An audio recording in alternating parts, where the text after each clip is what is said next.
Drama di balik layar paddock MotoGP kembali memanas. Kali ini bukan soal pembalap, tapi sosok penting di balik motor juara, Phil Maron, otak teknis yang selama ini menjadi tangan kanan Toprak Razgatlioglu di World SBK. Awalnya, semua orang menduga Maron akan ikut mendampingi Toprak saat bintang Turki itu melangkah ke MotoGP bersama Pramac Yamaha. Hubungan mereka terjalin erat, seperti dua mekanik dari satu mesin yang sama. Tapi kabar terbaru justru membalikkan semua asumsi. Maron dikabarkan akan menyeberang ke KTM.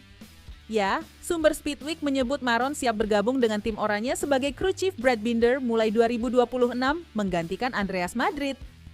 Keputusan ini mengejutkan banyak pihak. Bukan cuma karena Maron punya chemistry luar biasa dengan Toprak, tapi juga karena langkahnya ke KTM bisa mengubah dinamika teknis dua tim sekaligus. Sementara itu, Toprak sendiri tampaknya tak akan kekurangan dukungan. Nama Alberto Giribola, mantan kru chief Enea Bastianini di Ducati dan Tech3 KTM, disebut-sebut bakal jadi pendamping barunya di Yamaha. Giribola dikenal jenius dalam membaca gaya balap agresif, tepat seperti karakter Toprak yang gemar menari dengan motor di batas grip. KTM dan Yamaha sama-sama bungkam soal rumor ini. Namun satu hal pasti, pergantian orang di balik laptop dan headset pit wall bisa berdampak sebesar pergantian pembalap di lintasan. Di dunia MotoGP, strategi bukan hanya soal kecepatan di track, tapi juga soal siapa yang berdiri di balik monitor. Dan kali ini, Phil Maron menjadi bagian dari cerita baru. Sebuah plot twist yang bisa mengubah arah dua tim besar sekaligus. Drama cedera Marc Marquez belum juga mereda, tapi di balik garasi Ducati muncul satu peluang emas yang bikin paddock MotoGP tiba-tiba heboh. Nicolo Bulega disebut-sebut bakal jadi pengganti sementara sang 7 kali juara dunia MotoGP. Yap, Marquez harus menepi karena cedera bahu setelah tabrakan dengan Marco Bezzecchi di GP Indonesia. Ducati pun sempat kebingungan siapa yang cukup gila untuk mengendarai Desmosedici milik Marquez. Awalnya, Michel Pirro si test rider senior disiapkan untuk Australia dan Malaysia.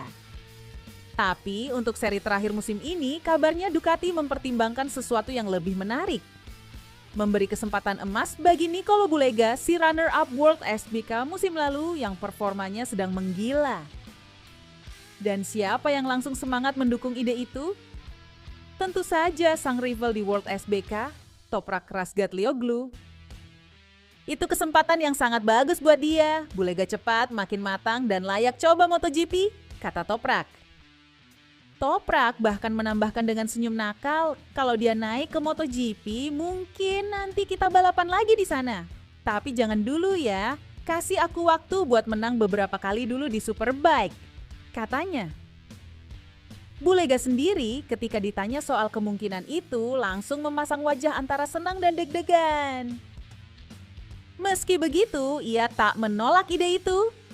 Baginya, ini kesempatan yang tak datang dua kali.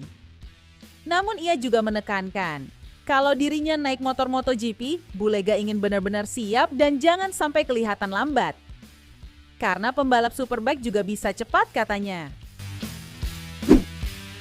Toprak Razgatlioglu menutup musim 2025 dengan cara yang luar biasa. Di Jerez, Spanyol, pembalap asal Turki itu resmi mengamankan gelar juara dunia World SBK ketiganya, sekaligus menulis babak terakhir yang manis bersama BMW sebelum pindah ke MotoGP tahun depan. Akhir pekan di Jerez bukan tanpa drama. Pada Super Pole Race, Toprak sempat terjatuh di tikungan 5 setelah bersenggolan dengan Nicolo Bulega.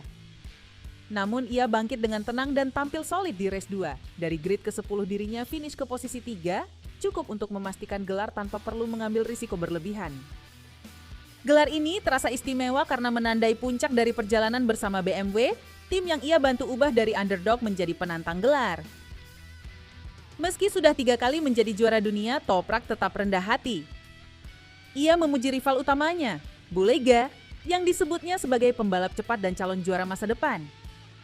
Dengan gaya khasnya, agresif, spektakuler, tapi tetap tenang di momen penting, Toprak Razgatlioglu sekali lagi membuktikan bahwa ia bukan hanya pembalap cepat, tapi juga pejuang sejati.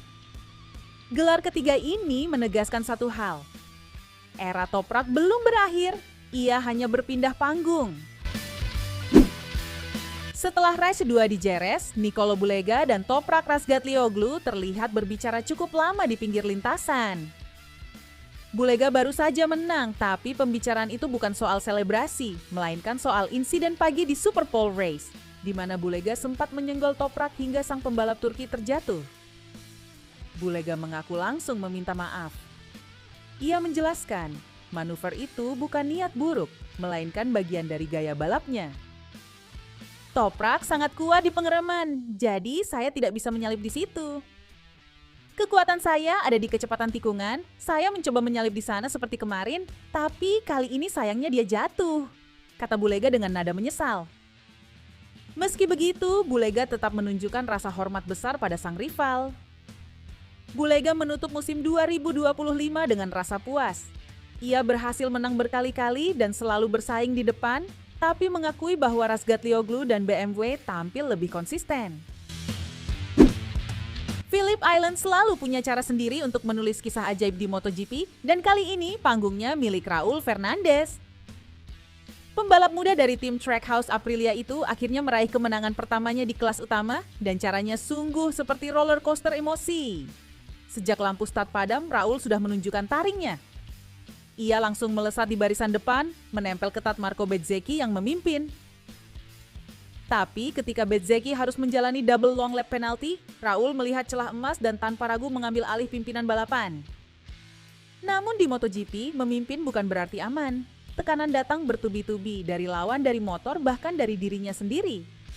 Raul mengaku sempat panik ketika tear of visor, lapisan plastik pelindung di helmnya, menyangkut dan membuatnya susah mengendalikan motor. Belum cukup sampai di situ. Di 3 lap terakhir, ban motornya mulai aus dan rasa gugup mulai merayap. Tapi alih-alih menyerah, Raul justru menahan semua ketegangan itu dengan satu hal yang tidak bisa dia kendalikan, air mata. Dirinya menangis di dalam helm dan tidak percaya bahwa dirinya menang, katanya. Begitu melintasi garis finish, Raul langsung menengadah. Bukan hanya lega, tapi benar-benar terharu. Kemenangan pertamanya di MotoGP bukan hanya hadiah untuk kerja kerasnya, tapi juga pembuktian bahwa mimpi yang sempat tampak jauh akhirnya bisa digenggam. Dan bagi tim Trackhouse, hasil ini lebih dari sekadar trofi. Ini adalah bukti bahwa proyek mereka bersama Aprilia benar-benar hidup. Di paddock, para kru bersorak memeluk satu sama lain, mereka tahu. Mereka baru saja mencetak sejarah kecil.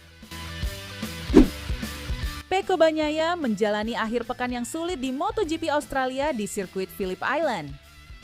Setelah tampil kurang bagus di Indonesia, performanya di Australia justru makin anjlok.